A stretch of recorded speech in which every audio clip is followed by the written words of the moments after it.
Now let's dive deep into this big LGBTQ story for today. I'm Jason Nunez, and let's queer up politics. South Park continues to build on gay relationship between Trump and Satan.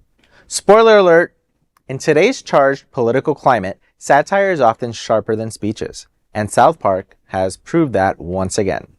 The latest episode of the long-running animated hit titled Walk is Dead takes direct aim at Donald Trump and builds on his relationship with one of the show's most notorious characters, Satan.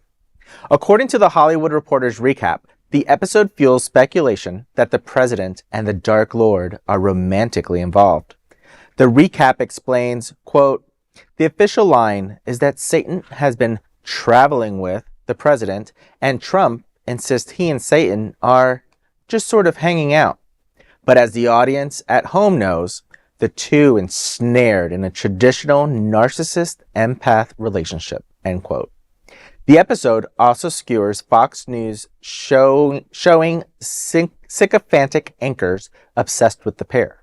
In one sequence, Fox News host asks over and over, quote, "Is Donald Trump fucking Satan?" end quote, before even pantomiming how such an encounter might look, given Trump's height and Satan's towering frame.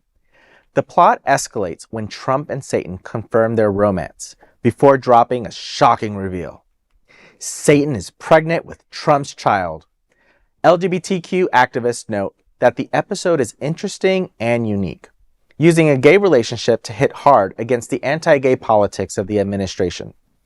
Season 27 of South Park is once again proving that no target is untouchable, and for Trump, the devil, it seems, is literally in the details. So, while I don't regularly watch this show, there are a few episodes when I'm forwarded them on social media to go watch, then I go watch the full episode. Satire is funny, and I think as part of the LGBT community, we have to laugh to not cry about what's going on in the world. But South Park does such a good job of kind of normalizing it, but making so much fun of it that you literally want to laugh and you don't want to cry.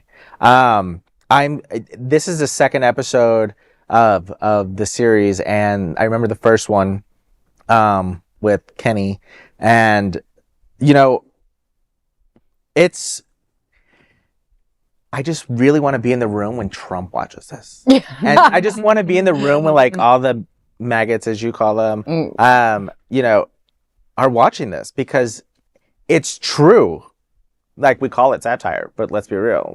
This is some of the crazy ass shit that he's doing. Oh, he must be sleeping with Satan. Yeah, he must, right? Yeah. For all the things that he's doing. Oh, absolutely. Yeah. So, it's kind of interesting to see, to think about both sides of that story. But I will rewatch this episode because it is just super, super duper funny, and especially the script. Listen to the words. The graphics are obviously extremely funny, but the script is this truly tells a story, and it's so relatable. It's holy shit, that's really what's happening in the White House. I love it that South Park is the only one that is holding this up in front of Trump's face and does not back down. They've got the balls and the money, because they got a huge ass contract. So good for them, and I'm glad they're doing it, because you know what? We all know Trump has slow swimmers. There's no way he could impregnate Satan. God.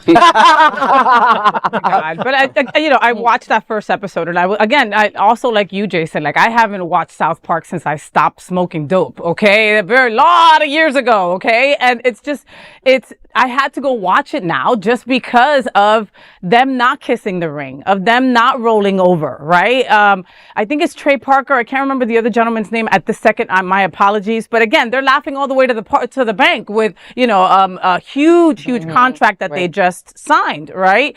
But just calling them out, right? On the first season, the first episode, Jesus was in school, right? And the parents are like, nobody told me, why is Jesus in my kid's school, right? And then Jesus is like, please be quiet before they Colbert us. God knows what's going to happen. Just they were hitting on all these points that people are afraid to make fun of when it comes to Trump. They're not afraid. And I love that about them, I mean, because no one else is doing that. Like you said, Robert, nobody else. It's like everybody's in constant fear over being canceled by Trump. Right. Yeah. And they're not holding back. They're not flowering it up. No, they're not literally at all. dishing it out. Yeah. No, you guys saw this week, I mean, his Truth Social posting with Chipocalyptic and, if he's posting this on his social media, very well done, South Park, for just taking it to him. He doesn't have any shame. He can do whatever he wants. And South Park is showing that, we can play that game. Yeah. So even their apology was not an apology, and it was beautifully done. I mean, just beautifully. They don't walk the line. They are fully over the line. They are stamping in it. Like, they just don't care. They just don't care. Yeah, so South Park went there, baby, okay? Trump and Satan as a couple. And yes, Satan's pregnant, all right? So only South Park could serve up a gay relationship to roast one of the most anti-gay figures of our lifetime, all right? It's outrageous. It's camp. But I'm living for it, and I think that South Park is getting all kinds of more viewers, newer viewers, right? Because of this. So kudos to them. And that is the big LGBTQ story for today. There is no other queer nonprofit media platform like this in the entire world. Support our LGBTQ stories by subscribing and sharing Queer News Tonight.